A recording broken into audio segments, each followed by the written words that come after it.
Bonsoir à toutes et à tous et bienvenue dans ce nouveau format qui va être un petit peu long et que j'ai décidé d'intituler Focus auteur. Pourquoi? Alors parce que ça fait une demi-heure à peu près que je fouille ma bibliothèque extrêmement mal rangée, je dois l'avouer. Alors pas parce que je ne range pas bien mes livres, mais parce que j'en achète beaucoup. Et donc l'étagère qui était dédiée à cet auteur que j'aime énormément, mais qui a continué à écrire alors que moi j'avais rangé ma bibliothèque, eh bien s'est trouvé un peu éparpillé. Donc le problème c'est que j'ai donc cherché pendant un moment, mais je vous rassure, ils sont tous là, plus sur ma liseuse. Et donc ce premier focus auteur sera consacré à Pierre Lemaitre. Alors ça va être un format qui va être un petit peu plus long, un petit peu plus didactique, je sais pas, des formations professionnelles sûrement, et donc qui sera un peu fouillé. Donc n'hésitez pas à me dire en commentaire si ça vous plaît, si ça vous plaît pas, si je m'arrête à ça, et franchement, si je m'arrête à Pierre Lemaitre, j'en serai déjà extrêmement fière parce que c'est un monsieur que j'ai eu le bonheur de rencontrer, avec lequel j'ai passé une soirée à discuter, et son talent n'a d'égal que son humilité, sa gentillesse, sa générosité envers ses lecteurs, et très bizarrement pour un prix Goncourt, son syndrome de l'imposteur. Voilà, donc rassurez-vous, si Pierre Lemaitre là, c'est normal que vous l'ayez aussi. Alors voilà, Pierre Lemaitre, c'est un monsieur qui s'est imposé, alors je regarde parce que j'ai pris quelques notes, voilà, qui s'est imposé comme une des figures marquantes de notre littérature française contemporaine grâce à un talent qui est absolument multidirectionnel. Et il a une capacité, je trouve, en tout cas, alors là c'est vraiment de l'opinion, après on passera plutôt à l'information, à l'analyse, mais là, en introduction, permettez-moi une opinion personnelle. C'est un monsieur qui transcende les genres littéraires. Il a un parcours qui est très atypique puisque il a fait des études de psychologie, ceci explique cela. Il était enseignant. Il a travaillé dans tout ce qui était insertion professionnelle. Donc c'est quelqu'un qui aime les gens, qui a côtoyé les gens et qui connaît les gens de la vraie vie. Il a un parcours atypique et donc son écriture se nourrit de cette vision singulière et très ancrée dans le réel qui est la sienne et qui lui permet de nous offrir une œuvre totalement diversifiée qui mérite une analyse approfondie. Alors en tant que chercheuse, j'ai déjà eu l'occasion de travailler sur ces textes dans un article consacré à la ville dans le roman noir contemporain. Et c'est à cette occasion d'ailleurs que j'ai pu parler avec lui, que j'ai pu le rencontrer. Et il était ravi d'apprendre plein de choses sur son œuvre, comme quoi, vous voyez. Donc, on va commencer de manière très protocolaire par un parcours qui est le sien, un parcours littéraire et son évolution stylistique à travers toutes ces pages que vous voyez ici. Donc, Pierre Lemaitre entre en littérature sur le tard. Il a 55 ans quand, en 2006, il nous présente, alors je le cherche parce que bien sûr je ne l'ai pas dans l'ordre, celui qui a été pour moi un de ses meilleurs, parce que je vous expliquerai peut-être pourquoi après, Travail soigné, qui est le premier volet de ce qu'on appelle la série Camille Verhoeven. Et ce début tardif est compensé par une maîtrise absolue et immédiate du genre policier, parce qu'il faut dire que c'est un très très très grand amateur de ce genre. On verra aussi pourquoi. Alors pourquoi c'est mon préféré celui-ci? Alors, si vous ne l'avez pas lu, je vous le conseille vivement. Donc vous voyez, c'est un pagination assez classique de 400 pages en poche. Pourquoi ? Parce que j'ai passé un tiers du roman à me demander s'il se fichait de moi. C'est-à-dire que pendant un tiers du roman, spoiler alerte, il va décortiquer des crimes inspirés de la littérature, en tout cas la littérature qu'il aime lui. Et donc je me suis dit, mais c'est du plagiat, hein, eu égard au post d'hier, au post blabla d'hier. Je me suis dit, mais c'est du plagiat, il se fiche de moi. En plus, très amatrice moi-même, j'avais trouvé à peu près tous les scénarios dont il était question. Et là, twist de malade, et il nous emporte jusqu'à la fin. Et on adore être bluffé par Pierre Lemaitre. Donc, cette tétralogie Verhoeven commence donc par Travail soigné, continue par... Alors, c'était mon indice d'hier, robe de mariée. Oups, je fais tout tomber. Voilà, robe de mariée. Alors, on notera le masculin de mariée qui s'explique par l'intrigue et la diégèse de l'œuvre, et qui va confirmer son talent pour non pas le polar, bien qu'on ait une grosse part sociale, mais surtout pour le thriller psychologique, parce que il explore vraiment des thèmes comme la perte d'identité, la manipulation, l'emprise, et c'est absolument fascinant. Donc la tétralogie Verhoeven se poursuit. Alors j'ai toujours l'impression que c'est mon préféré, celui qui arrive, mais en même temps c'est souvent mon préféré, celui qui arrive, parce que je les aime tous.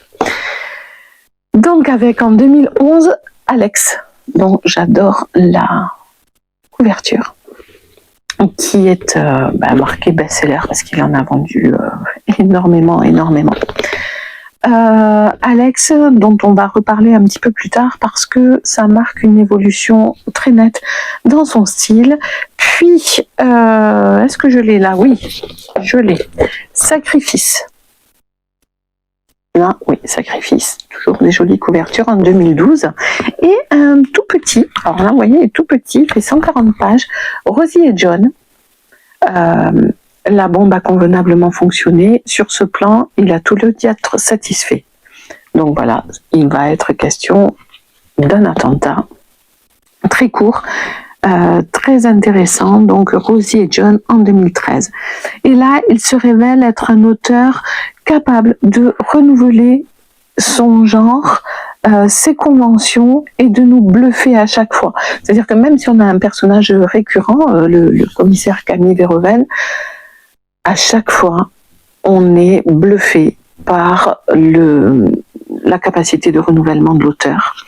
Non seulement sur le fond, sur les sujets, mais aussi sur la forme. Parce qu'à chaque fois, on est totalement stupéfié par sa capacité à aller chercher dans l'âme humaine des ressorts, aussi bien dans l'âme humaine de ses personnages que sur l'effet de réception de ses lecteurs, des ressorts absolument incroyables auxquels on ne s'attend bien évidemment pas. Donc au départ, c'était une trilogie Verhoeven. On a rajouté Rosie et John à la fin, ce qui en fait une tétralogie, et une tétralogie conclusive, non seulement, enfin une œuvre conclusive sur ce dernier tome, non seulement pour la tétralogie Verhoeven, mais de son propre aveu pour le genre du polar. Pierre Lemaitre décide donc d'abandonner le polar en 2011 pour plusieurs raisons. Alors là, je lis parce que il nous explique que écrire un très bon polar est un régime à très forte contrainte. Donc il souligne la difficulté de construire une intrigue policière cohérente avec tous les détails parfaitement agencés. Il n'y a absolument aucune faille. Je défie qui que ce soit, moi qui suis une très très grande amatrice de noir, de trouver le dénouement avant la fin. Si c'est le cas, inquiétez-vous pour votre santé mentale. Plaisante, bien évidemment. Donc, il explique bien évidemment, ce monsieur, que l'écriture de polar est très épuisante pour lui parce qu'il dit qu'il faut avoir l'œil absolument partout pour que, je cite, le lecteur ne décèle pas les failles dans l'intrigue. Et donc, à ce propos, faisons un petit bond dans le temps. Pour avoir cessé d'écrire du polar, il n'en cesse pas moins d'en lire. Et chez Plon, en 2020, si vous ne l'avez pas vu, si vous ne l'avez pas lu, je vous le conseille très vivement, chez Plon, il édite un dictionnaire amoureux du polar, donc qui est vraiment une bible. Vous voyez, il y a de quoi, dans lequel il va mélanger la littérature, bien sûr, mais aussi le cinéma dont il est féru, et les séries. Donc, dictionnaire amoureux du polar, qui est vraiment une anthologie subjective, hein, c'est un dictionnaire amoureux, donc de son propre aveu, il y a des oublis volontaires parce qu'il n'aime pas, il y a des oublis parce qu'on ne peut pas tout dire, et donc une anthologie. C'est étrange parce que c'est un auteur de polar et on voit de quoi finalement il se nourrit. Donc il y a des gens extrêmement connus, il y a des œuvres phares. On ne peut pas aimer le polar si on ne les a pas lus. Et puis, il y a des choses beaucoup plus confidentielles. Et j'avoue que j'ai découvert pas mal d'auteurs grâce aux recommandations de Pierre Lemaitre. Donc voilà, c'est une Bible que je vous recommande. Donc moi, je l'ai trouvée d'occasion parce qu'à un moment, elle n'était plus éditée. Mais voilà, vraiment quelque chose pour les amateurs du polar à avoir chez soi et à compulser régulièrement. Donc, Pierre Lemaitre décide donc de se consacrer à autre chose que l'écriture du polar. Et en 2013, il va sortir un livre de littérature blanche et de romans historiques. Au revoir là-haut. Tournant décisif dans la carrière de Pierre Lemaitre, puisque grâce à ce magnifique texte véritablement, il va nous démontrer sa capacité à manier la fresque historique avec autant de brio que le thriller, hein, puisque bon, de toute façon on a un énorme suspense sur Au revoir là-haut. J'espère que vous l'avez lu, au moins on en parlera après que vous l'avez vu. C'est donc la trilogie des enfants du désastre qui va suivre, hein, donc Au revoir là-haut et les deux suivants, les couleurs de l'incendie, qui confirme cette polyvalence stylistique et cette polyvalence culturelle et intellectuelle qui établit Pierre Lemaitre comme un auteur majeur. Alors c'est plus moi qui le dis uniquement, c'est la critique et le public, un auteur majeur de la littérature contemporaine. Donc il a un intérêt pour la fresque historique parce que c'est quelqu'un qui aime chercher, qui aime fouiller. Et il va poursuivre ce travail-là avec une fresque aussi sur les 30 Glorieuses qui va lui permettre d'explorer d'autres thèmes dont on parlera un peu plus tard. Donc une analyse totalement subjective là pour l'instant. Maintenant, je vous propose une analyse plus approfondie. Alors bien évidemment qu'il n'a pas écrit que ça. Il y en a d'autres, hein, notamment Cadre Noir dont on va parler et 3 jours et une vie que j'aime beaucoup également. Donc consécration avec la littérature blanche, comme on l'a dit, mais c'est toujours pour Pierre Lemaitre une question de style. Tout ce qu'il va écrire est extrêmement travaillé, extrêmement documenté, très planifié, très travaillé, retravaillé. Donc il a toujours une construction narrative extrêmement complexe et très bien maîtrisée, sans quoi il perdrait ses lecteurs, étant donné les intrigues secondaires et les personnages secondaires qu'il ne néglige en aucun cas. Donc les romans de Pierre Lemaitre se distinguent par une architecture narrative très sophistiquée. L'auteur jongle toujours très habilement avec les points de vue des personnages. On n'a jamais que le point de vue de l'un ou que le point de vue de l'autre. Donc en cela, il est assez moderniste, puisque nous avons accès à l'événement par le truchement et le croisement des différents points de vue des protagonistes ou même des personnages plus secondaires qui nous éclairent souvent parfois d'une d'une lueur particulière, mais très intense. Il joue aussi beaucoup avec les temporalités, les bonds dans le temps, alors surtout dans ses fresques historiques, mais aussi dans ses thrillers. Et il joue avec des voix narratives très diversifiées. Donc, dans Alex, qu'on a vu tout à l'heure, par exemple, il va totalement inverser les codes du thriller contemporain ou du thriller en général, puisque dès le début, on va avoir l'identité du kidnappeur. Et ça va créer une tension inédite, puisque notre attention n'est plus focalisée sur le fait de savoir qui, mais sur le fait de savoir pourquoi. Et ça change absolument tout. Un peu à la Columbo, si vous voulez, puisqu'on sait en général qui a commis le crime, qui est la victime, et on va assister à l'enquête a posteriori, sachant qui c'est, mais en essayant de savoir les ressorts, les motivations du meurtrier, là, ou du méchant. Là, en l'occurrence, dans Alex, le kidnappeur. Donc il va décrire minutieusement dès les premières pages, et je me souviens j'ai un souvenir assez anxiogène de ce premier chapitre qui, même physiquement, est très oppressant. Et donc, dès le début, on va avoir le kidnapping d'Alex, les conditions de sa captivité, où on est forcément obligé de se projeter, puisque elle est seule, elle nous parle, et on vit quasi en simultané ce qu'elle éprouve. Et c'est très intéressant parce que on va être obligé de se projeter dans ce personnage. Et donc, ça va créer une empathie énorme et créer une atmosphère angoissante. On va vivre au même rythme qu'elle, ses tentatives pour en réchapper. Et après, je ne vous dis pas la suite parce que ce serait vraiment dommage de vous gâcher ce plaisir. Donc, il joue systématiquement sur les codes du genre. Il va créer toujours dans ce roman des tensions absolues et permanentes, en entretenant notamment le mystère autour de la personne même d'Alex, cette jeune femme, et va pousser toujours le lecteur à essayer de comprendre. Donc, le lecteur n'est pas passivement assis dans son fauteuil à tourner les pages.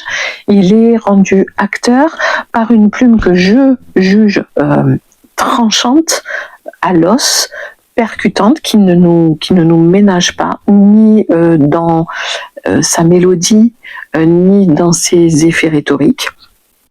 On a aussi l'alternance des points de vue entre Alex, donc la victime, et le commandant Camille Verhoeven, que j'ai dit commissaire tout à l'heure, c'était pas commissaire, qui va créer un rythme là aussi très soutenu, un rythme de ping-pong entre les deux. Donc ça va aussi nous troubler parce que on ne sait jamais lequel est dans le vrai, lequel est dans le faux, lequel fait fausse route, lequel manipule, lequel est manipulé. Et donc c'est très très intéressant parce que nous, on fait partie de ce triangle de manipulation psychologique.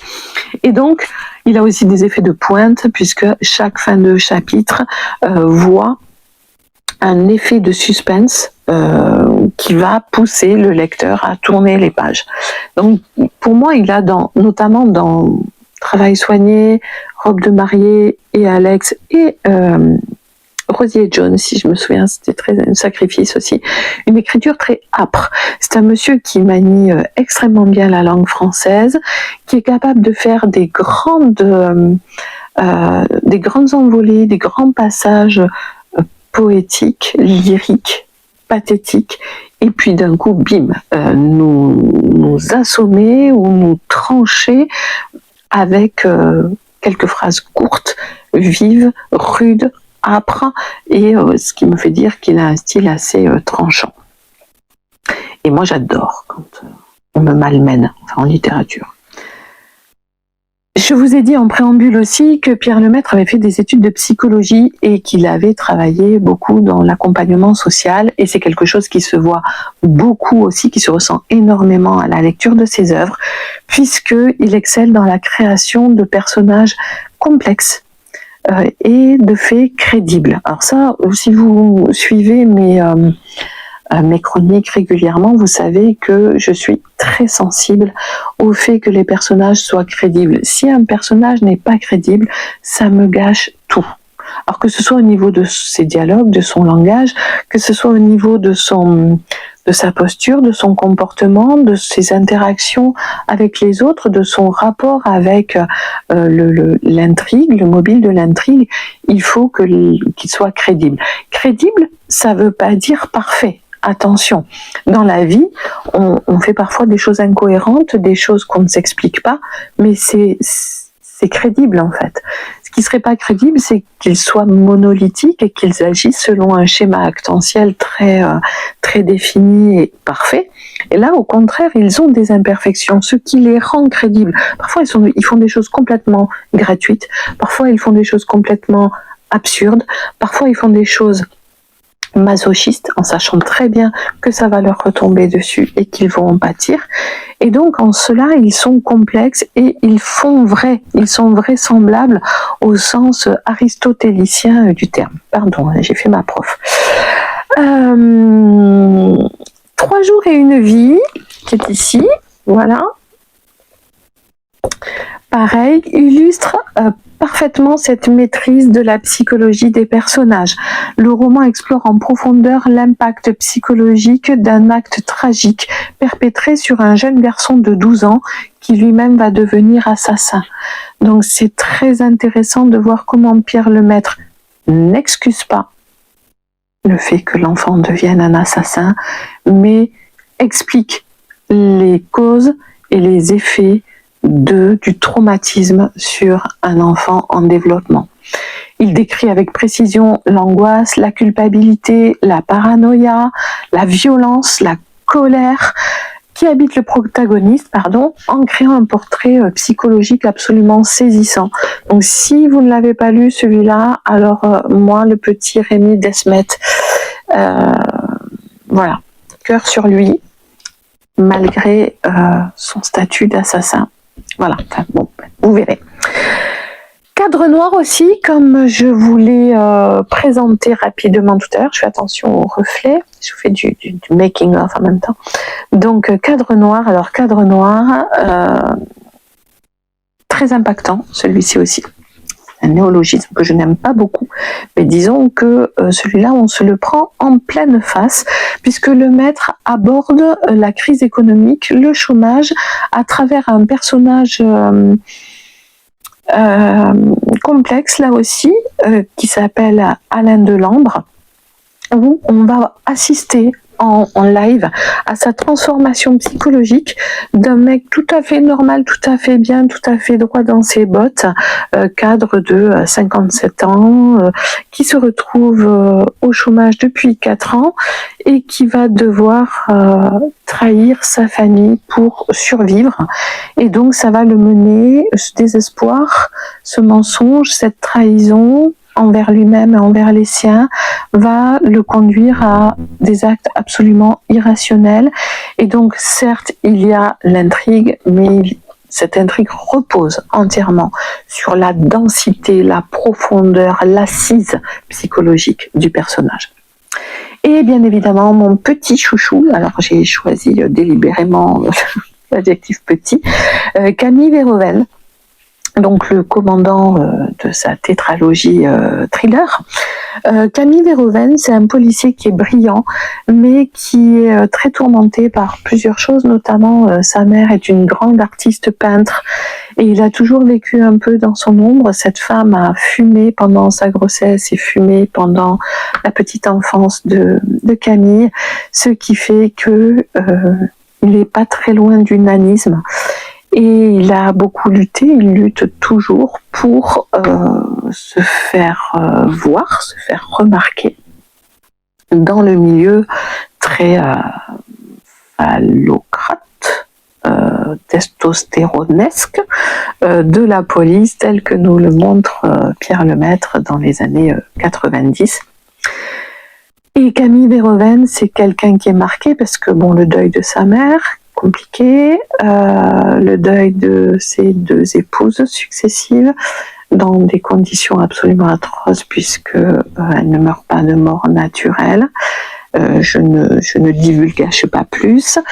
Et c'est un homme blessé, c'est un homme meurtri, c'est un homme qui a aussi une intelligence à la fois intellectuelle, une énorme culture, une intelligence humaine et émotionnelle hors du commun, qui lui permet d'être à la fois respecté par ses pairs et par les gens, les criminels qui l'arrêtent. Donc Camille Verhoeven, c'est un personnage récurrent qu'on apprend à connaître, qu'on apprend à aimer et qu'on a beaucoup de mal à quitter à la fin de la tétralogie. Donc voilà. Tout ça parce que il a une vraie histoire, il a une vraie épaisseur. C'est pas un flic genre désabusé qui va boire du bourbon en écoutant du jazz after midnight dans un bar louche à côté du 36. C'est un vrai personnage, donc une vraie personne et un vrai personnage au sens épais du terme. Pas épais gras, mais au sens dense.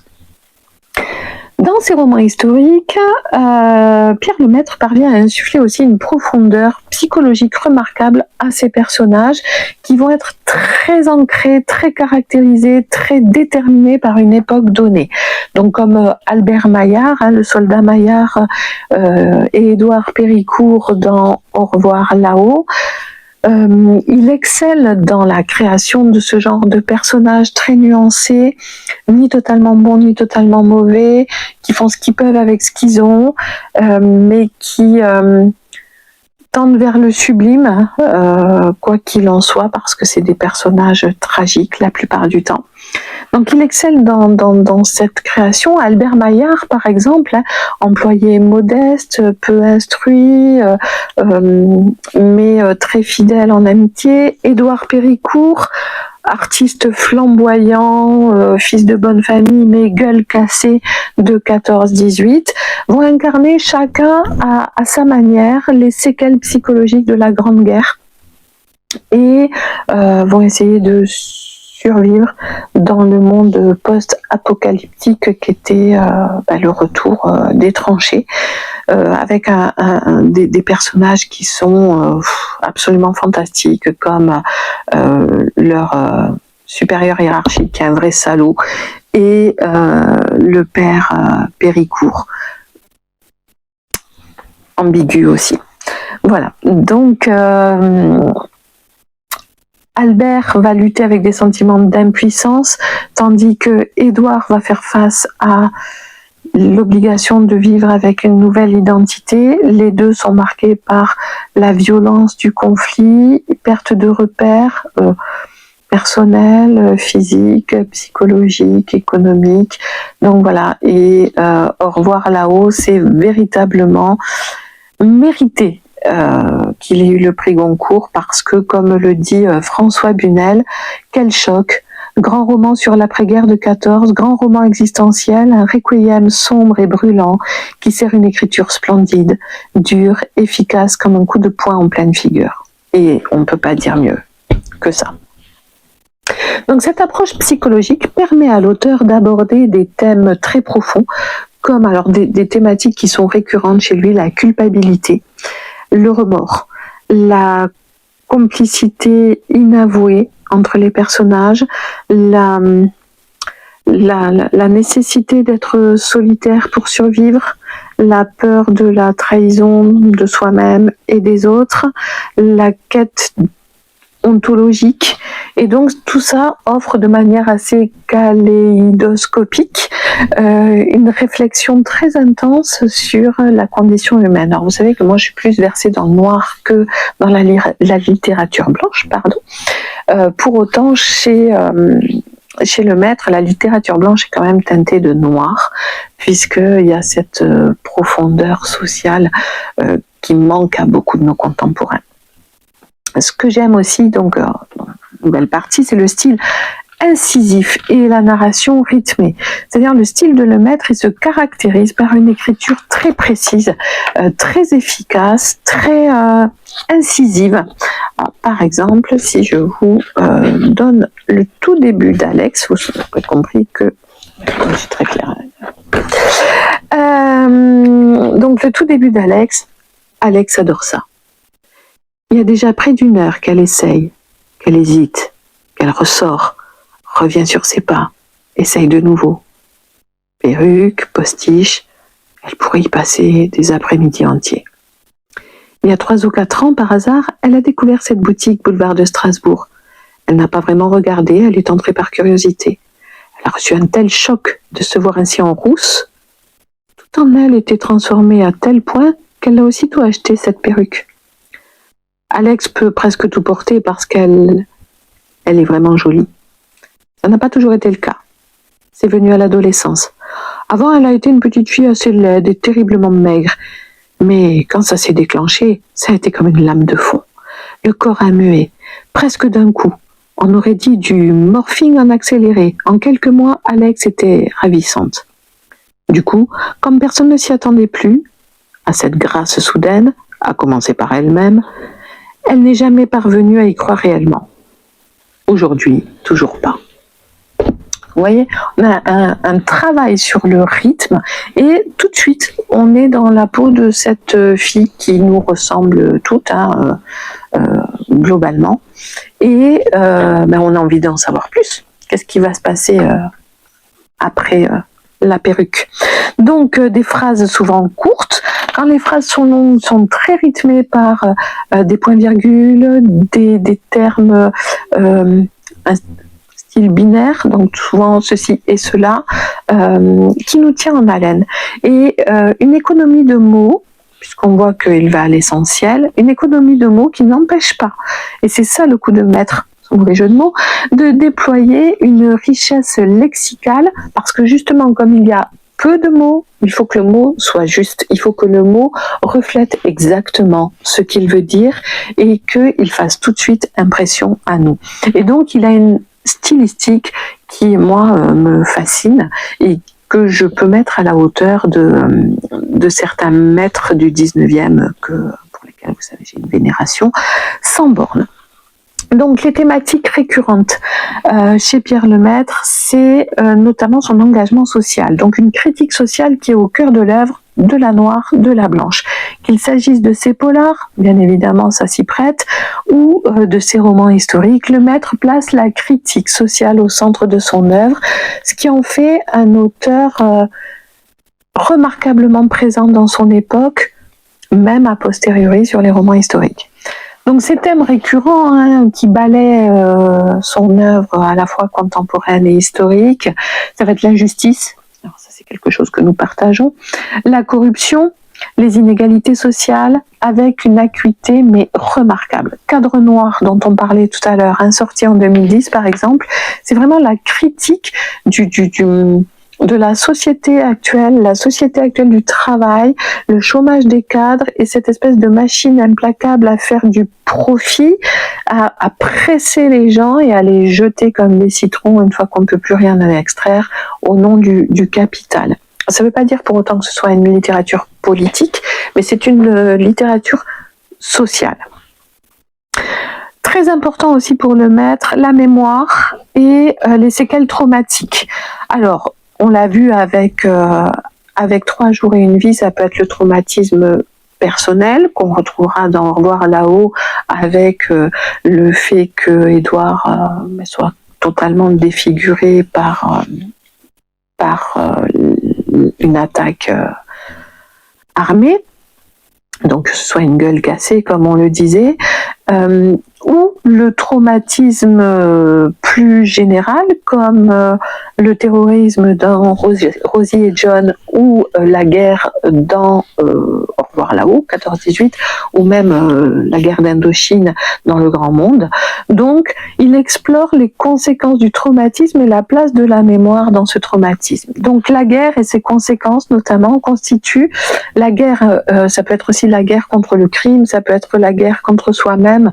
Donc, cette thématique belliqueuse constitue un fil rouge dans l'œuvre de Pierre Lemaitre. Au revoir là-haut, bien évidemment, et ses suites explorent les traumatismes de la guerre et les répercussions, non seulement sur les protagonistes, mais aussi, de manière plus étendue, sur toute la société française de l'époque. Donc cette thématique permet à l'auteur de questionner la notion de mémoire collective et individuelle et lui donne un deuxième niveau, à mon sens, de réflexion psychologique, c'est-à-dire comment nous, lecteurs, quand nous lisons, nous recevons cet héritage mémoriel et cet héritage traumatique. Donc ça, c'est quelque chose de très intéressant aussi, puisqu'on se construit en général sur la génération précédente ou contre la génération précédente. Chez Pierre Lemaître, il y a quelque chose que moi, en tout cas, j'apprécie beaucoup, c'est l'exploration des zones grises, et notamment des zones grises de la morale. C'est-à-dire que Pierre Lemaître aime bien partir de situations ambiguës qu'il nous pose là en disant « Allez, vas-y, comment tu t'en sors ?» Ces personnages sont rarement manichéens. Donc on est rarement sur le gentil ou le méchant, enfin même pas rarement, on n'est jamais sur le gentil et le méchant. On est plutôt, pour paraphraser ce grand poète du XXe siècle qui est Jean-Jacques Goldman, entre gris clair et gris foncé. Donc ils évoluent dans cette zone grise qui pousse le lecteur à se questionner sur ses propres valeurs, c'est-à-dire à se poser cette question, qu'est-ce que je ferais à sa place ? Qu'est-ce que je ferais dans la situation dans laquelle il ou elle est ? Et cette complexité morale est particulièrement visible, notamment, comme on l'a dit, dans 3 jours et une vie, puisque on touche là aussi à un phénomène qui est celui de l'enfance et de la construction de l'enfance. Dans Robe de mariée aussi, il se démarque par son intrigue avec une tension psychologique intense et l'histoire d'une jeune femme, Sophie, qui se trouve au cœur d'une série d'événements tragiques qu'elle ne parvient pas à s'expliquer à elle-même.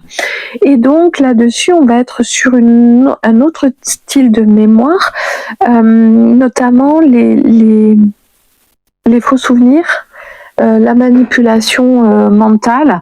Et donc dans Robe de mariée, on va travailler sur la perte d'identité ontologique propre à l'homme, la frontière entre la folie et la raison, la manipulation psychologique, la fabrication de faux souvenirs, de fausses émotions, en maintenant de toute façon un système très tendu et haletant du début à la fin. Donc ce qui est intéressant, c'est jamais téléphoné, c'est jamais convenu, puisque on flotte, on fait souvent moins pire, comme on dirait, ou comme on peut, mais on n'aura jamais de chevaliers blancs qui vont gagner, ou de gros méchants vilains qui vont perdre. Dans Le Grand Monde, qu'il publie en 2022, que je n'ai que sur liseuse, je suis désolée, mais je vous le mets ici, publié en 2022, on a une nouvelle grande œuvre de Pierre Lemaître où on va voir son évolution en tant qu'écrivain. Alors je dis plus auteur là pour le coup, pour moi il est devenu un écrivain. Si ça vous intéresse, je vous dirai la nuance que j'en fais, et son engagement envers les thématiques sociales et historiques. Donc contrairement à ses précédents romans qui sont souvent centrés sur une intrigue, alors si ce n'est policière, du moins sur une intrigue qui nous pousse à savoir, à découvrir quelque chose, Le Grand Monde, lui, s'inscrit dans un cadre historique beaucoup plus vaste, qui va explorer ce qu'on a appelé les 30 Glorieuses, c'est-à-dire de la fin de la Seconde Guerre mondiale 1945 à cette année bénie de 1975, à travers l'histoire d'une famille, un peu à la manière des Thibault de Roger Martin du Gard, où on va voir cette évolution sur 30 ans d'une famille. Ce choix fait par Lemaître va lui permettre d'aborder des questions sociopolitiques complexes, comme le colonialisme et la décolonisation et ses conséquences, va permettre aussi de voir tout ce qui est lié à l'hyper-industrialisation et puis après ses conséquences, puisque ça s'arrête en 75, donc après le premier choc pétrolier, tout en tissant une saga familiale qui va être riche en émotions et en aventures intrafamiliales, donc la petite histoire qui va s'inscrire dans la grande histoire. On me dirait, c'est pas nouveau, tout le monde le fait. Dans Le Grand Monde, c'est quand même excellemment bien mené. Lemaître a dans Le Grand Monde un style et un engagement beaucoup plus fort, beaucoup moins implicite. Il va aborder les systèmes de domination, de violence sociale liés au colonialisme, reflétant une vision du monde beaucoup plus radicale que ne serait-ce que dans Au revoir là-haut, où le propos était plus nuancé. Là, son approche, elle va se manifester à travers des portraits incisifs de personnages politiques et militaires, et en mettant en œuvre une ironie mordante qui va caractériser ce virage pris par son écriture à partir du grand monde. Dans ce roman, il va aussi mettre l'accent sur la condition humaine face aux bouleversements sociaux et économiques. Les personnages vont être confrontés à des dilemmes moraux, mais aussi existentiels et personnels, qui vont résonner avec des enjeux beaucoup plus larges, des enjeux contemporains, et offrir ainsi une réflexion chronologique, diachronique et synchronique sur l'évolution de la société française dans ce qui a été une espèce de parenthèse enchantée, du moins c'est ainsi qu'on nous l'a présenté, c'est-à-dire 30 ans où il n'y a pas eu véritablement de crise. Et est-ce que pour autant on était heureux? Je vous envoie lire Le Grand Monde pour vous faire une idée. Le Grand Monde donc se caractérise aussi, puisque il se développe largement, par une multitude d'intrigues qui s'entrelacent de manière inextricable, c'est-à-dire qu'on n'a pas vraiment d'intrigue primaire ou secondaire, tout est lié comme dans la vie. Et cette structure narrative très sophistiquée permet à le maître d'explorer différents microcosmes sociaux et leur interaction en maintenant un fil conducteur plus large et plus cohérent. Donc là, on sent vraiment ce qu'on appelle la maturité du style. Le lecteur est entraîné dans cette épopée où chaque personnage contribue à enrichir le récit global, et surtout la foison de personnages et leur caractérisation permet aussi au lecteur de se projeter et d'avoir des affinités avec l'un plutôt qu'avec l'autre. En somme, Le Grand Monde se démarque des autres œuvres de Lemaître par son ambition à la fois historique, mais aussi son engagement social, un style narratif qui a bien évolué, et cette profondeur psychologique et cette complexité actentielle qui reste constante chez lui. Donc l'auteur là montre une vraie détermination à explorer des thématiques qui lui sont chers, mais en allant encore plus loin et en créant des personnages absolument mémorables. Qui dit grandes œuvres dit en général adaptation cinématographique. Il ne vous aura pas échappé que l'œuvre de Pierre Lemaître a connu notamment un succès phénoménal grâce à l'adaptation en 2017 de Albert Dupontel de Au revoir là-haut. Alors, il faut savoir qu'Albert Dupontel avait choisi de faire ce scénario. Il a travaillé en lien avec Pierre Lemaître et il ne trouvait personne pour jouer le soldat Maillard, et donc il s'y est collé pour notre plus grand bonheur, puisque il est absolument remarquable dans cette œuvre qui a d'ailleurs remporté 5 Césars, dont celui du meilleur réalisateur. Alex a aussi été également porté à l'écran en 2023. Alors ça, je l'ai trouvé en travaillant cette chronique. Je vous avoue humblement que je ne l'ai pas encore vue, mais qu'elle est sur ma liste. Et donc ça confirme finalement l'attrait visuel, parce qu'il a une écriture très visuelle et un rythme très cinématographique. Si vous en avez déjà lu, vous le savez. Si vous ne l'avez pas lu, vous le verrez. Ça s'imprime. Enfin, on se dit tiens, ça ferait une super série en fait. Quand on le lit, on voit ce qui se passe, on voit les décors, on voit les personnages, et on a vraiment l'impression de suivre une série. Plusieurs autres romans de Lemaître, dont 3 jours et une vie et Les couleurs de l'incendie, ont également été portés à l'écran de manière assez brillante. 3 jours et une vie, je vous le recommande parce qu'il est vraiment aussi saisissant que le roman. Lemaître, contrairement à Stephen King, dont on parlera si cette rubrique vous a plu et que vous souhaitez lui donner vie, Lemaître s'implique activement dans le processus d'adaptation de ses œuvres à l'écran. Pour Les couleurs de l'incendie, notamment, il a collaboré étroitement avec le réalisateur, qui n'est autre que Clovis Cornillac. et qui ne manque pas de souligner la générosité et l'ouverture d'esprit de Lemaître lors de leur travail commun, puisque Lemaître considère, puisqu'il est amateur de cinéma aussi, que une adaptation est une recréation, et donc que s'il ne faut pas trahir l'esprit de l'œuvre, le réalisateur lui-même est un recréateur et qu'il faut lui laisser sa part de liberté. Cornillac a déclaré « C'est ton film » en réponse aux suggestions de modification, montrant ainsi la confiance qu'il accorde à la vision du réalisateur, tout en restant un partenaire très créatif et très présent. Nous arrivons bientôt à la fin de ce long exposé, mais une telle carrière, il méritait bien de lui consacrer 3/4 d'heure de notre vie, plus si vous l'aurez écouté, j'en serais ravie. Donc, bien que les citations directes de Pierre Lemaître ne soient pas très présentes, puisque c'est un monsieur qui est très réservé. J'ai beaucoup aimé parler avec lui de ce point de vue-là parce que, alors pas timide, hein, mais réservé. C'est un homme qui observe, c'est un homme qui écoute.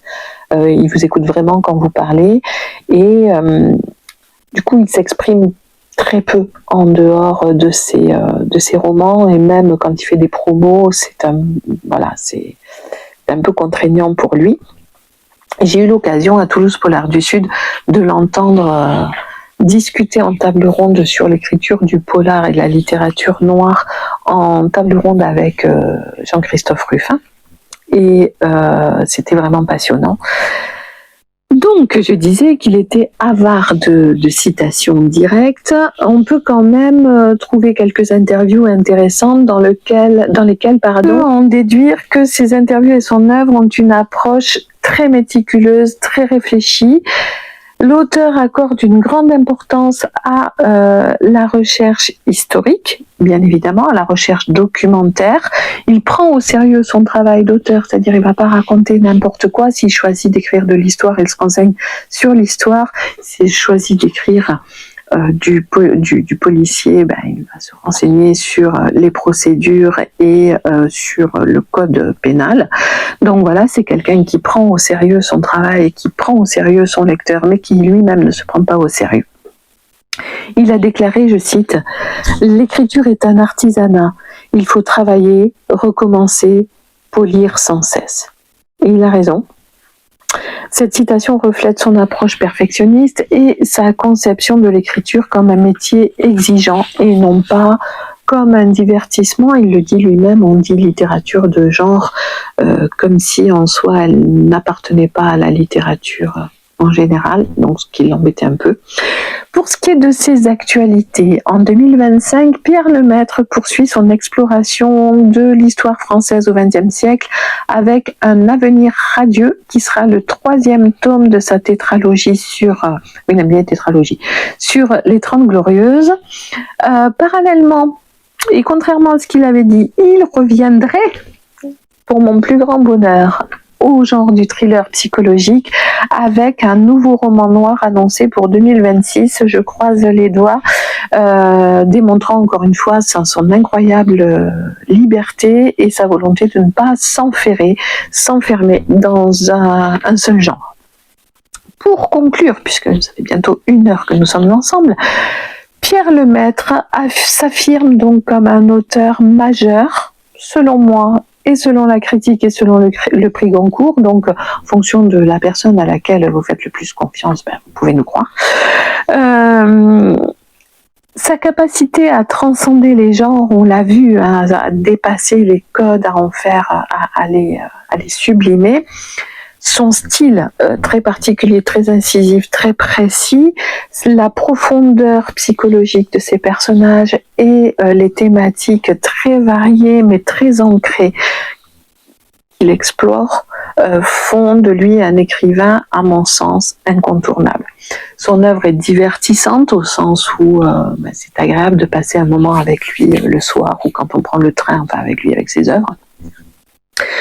Elle est aussi très ancrée dans les réalités sociales et historiques, et elle capte et captive un public toujours plus large en suscitant non seulement le succès populaire du lectorat, mais aussi, ce qui est rare souvent, le succès de la critique littéraire qui est plutôt encline à vous dézinguer qu'à vous encenser en général.